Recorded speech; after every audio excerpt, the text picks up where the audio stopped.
let's face fact. Let's face fact. Yeah. This is a peak period. This is peak period of COVID. Yeah. Around in Cameroon, in Europe. Is it safe to allow players from Europe? Will you allow your player playing in Man United to come to the Nations Cup where you're not sure about the COVID testing? And let's face it, COVID testing in Cameroon is not up to scratch when you look at what's happening in Europe. Compared to what is obtainable in other developed areas as well. But like I said earlier before as well, FIFA, as long as FIFA gives authorization for go up for Cameroon to FIFA has to certify that Cameroon is ready to withstand, to be able to withstand and put in the right structures to ensure that players that are coming in to persecute the games for their country in Cameroon are safe as well too. They just need that assurance. I think basically that's the reason why they are coming up with this now at this point in time. Well, we'll see what happens. CAF has come out to say that the African Cup of Nations will still go ahead, whether they like it or not. But let's look at another trending story. This one talks about Sky Sports. The African Cup of Nations will be live on Sky Sports. This is the first time. It's a significant improvement from the Nations Cup, because Sky Sports is mainstream English media, so you actually the marketing of the Nations Cup is getting bigger. Definitely, it's a welcome development, and I hope it's something that can be sustained as well too. I just hope it's not a one-off thing at the end of the day, because of course they know the talent is in Africa as well too, and they know Africa is a market that has not really been tapped to. So I feel why Sky Sports coming into this now, it's because they know what they stand to get from it as well too. The welcome development. Let's look at the caption on the African Cup of Nations there. I think we have that caption there with Mohamed Salah. But again, getting the Nations Cup on Sky Sports, it's how big is it for the Nations Cup? Massive, I must say, massive. I know Super Sports has been doing a great job, a great deal as well too. For Sky Sports, it's slightly ahead as well too, in terms of publicity, in terms of organization as well. So it's a good one. It's a good one. I hope it's something that can be sustained, like I said earlier.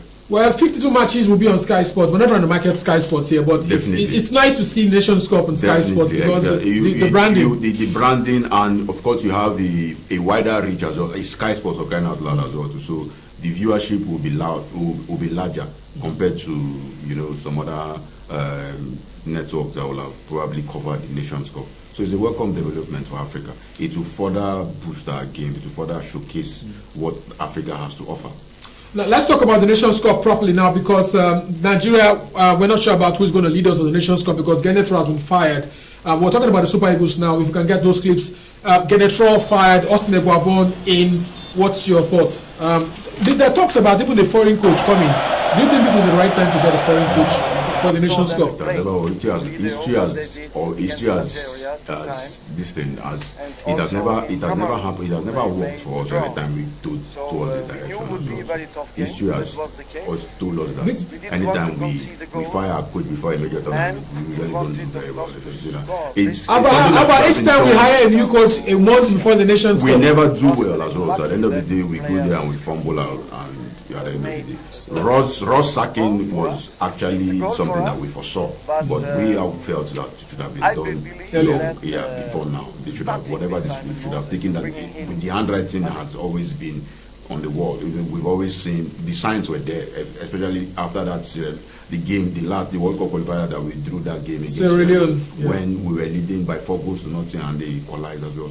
So the signs were there. In fact, the decline of the Super Eagles started after the 2018 World Cup in Russia as well. So that was when we've been on the decline, to be honest, to be very frank. So was it an expected call from the NFL? Yes, but the timing is just the problem, and I feel it will affect. Now, do we carry Eguavon to the Nations Cup, or do we look for a foreign coach for the Nations Cup? Which is better? Logically, I feel the best thing the NFF could have done was to actually appoint Cerezo, because he was the technical director. He was the closest person to Gernot Raw, so he knows everything that is going on in that scene. Well, was Amunike an outsider for the Nations Cup, because his name was also linked with that job? At one point, Amunike coming in now, I don't think it would be advisable, because we all know what a stand-up guy Amunike is. Of course, there has to be some contractual agreement, and that would take some time as well. So